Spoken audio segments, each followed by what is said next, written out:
Estamos chegando no Parque Ecológico de Ivaté, Paraná.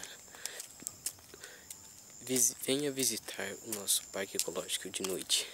Temperatura amena, 22 graus. Só em Ivaté você tem um parque, gramas cortadas, casinha, banheiro. Então, calçada, grama bem cortada. Plantaram uma árvore, mas não dá pra ver de noite. Então, esse é o parque. Ó, as cadeiras bem confortáveis, de madeira, pintada. As escadas. Vamos lá dar uma piscina nas escadas. Não, vamos não. Depois, quando vocês virem aqui, vocês vão ver. Ó, escadinha boa pra você fazer exercício. O parque.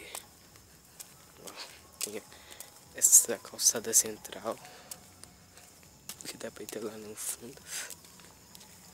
Também tem bastante flor, grama Mato Grosso. Também tem essas casinhas aqui, ó. Não dá pra ver muito bem, mas a gente faz, né? Esse tem a luz aqui. Aqui tem luz. Aí dá pra acender a luz. Aí a casinha. De dia dá pra ver melhor. Então esse é o parque de Ivaté.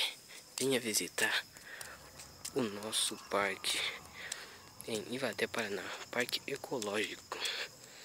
As plantas. Esse é o parque de Ivaté, Paraná. Muito legal aqui. Venha visitar. Os lixos escravos. Então, venha.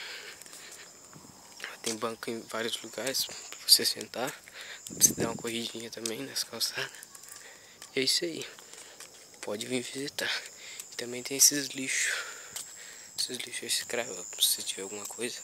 Tem o papel, o vidro, o plástico, o metal.